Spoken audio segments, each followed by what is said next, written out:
Good afternoon and welcome back.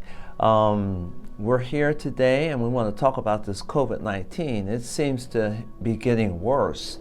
As of December the 3rd, in that 24-hour period, there were about 9,000 new cases, 400 people were admitted to hospitals, and there were an additional 82 deaths in that 24-hour period. What can we do additionally? We're doing all of the things that we've been told, wearing the mask, practicing social distancing, washing our hands, and all of the other things that keep us healthy. But there's some additional things, and I want to talk about that today and why this disease is so terrible.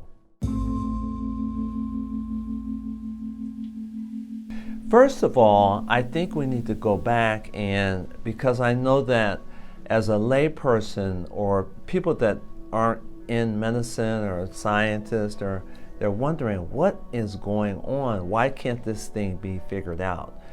Well, let me just give you the basic problem, which a lot of experts around the world are thinking, is that our immune systems are out of control. Dysregulation, dysfunction of the immune system when this virus attacks. There's a chemical called RANTES, which is a inflammatory chemical. It causes a lot of inflammation. It's one of the cytokines, and it fits into a family of cytokines called chemokines. And this RANTES is found in all patients that have this COVID-19 at levels very, very high, 100 times the normal level that you would find. And this is really coming from our immune system. The virus attacks, it throws our immune system into a whirlwind, and the immune system starts producing immune cells. This RANTES is responsible, we found, for a lot of different problems with this.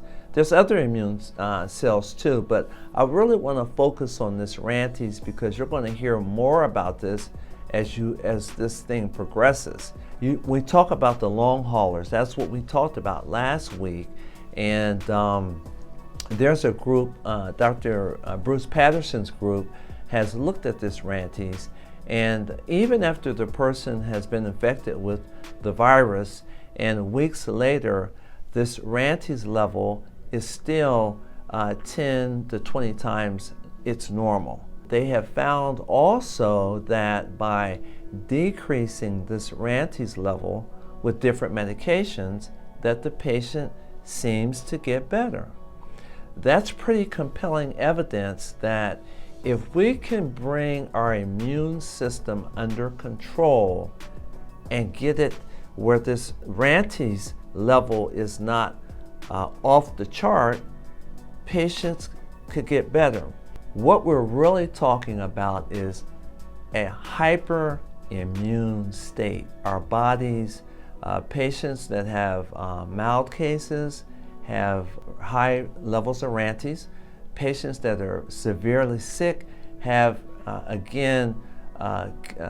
numbers that are 100 times normal. And so that's where that's what we got to focus on, or just be knowledgeable about. So when you go to your primary care doctor or when you go to your provider, you ask them about the RANTES. There's a profile of lab work, blood work that you can draw. If you're a long hauler and you're still having fatigue and shortness of breath, headaches, coughing, just not feeling right, I would suggest that you go to your doctor and ask to have that profile, that inflammatory response profile, RANTES, those levels checked. And there's a heterogeneous, or there's many other inflammatory cells that are out of control, and so they will know, or they should know, that what that profile looks like. But if you can get if you can get the level of that those inflammatory cells and then be treated for that, then it's been shown that people get better. They get better if you can get the inflammation under control.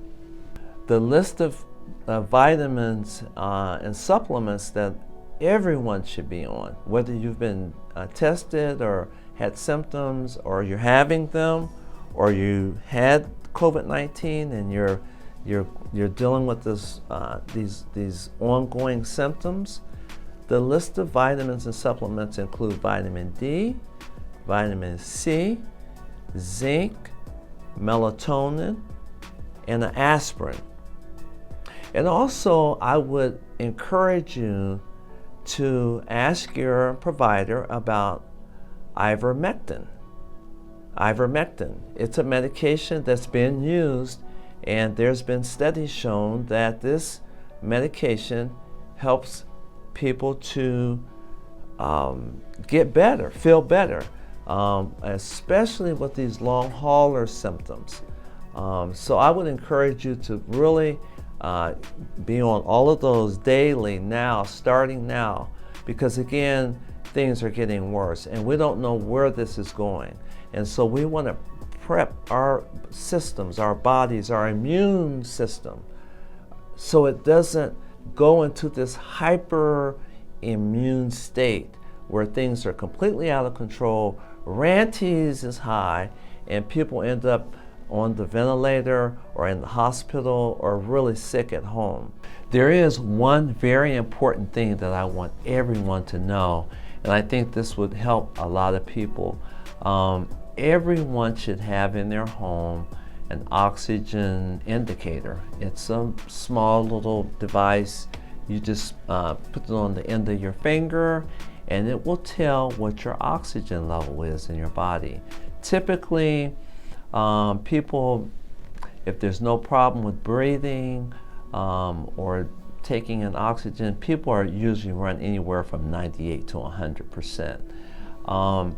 If you are having problems, if you've been diagnosed with COVID-19, or you just start feeling short of breath or having problems, check that oxygen indicator.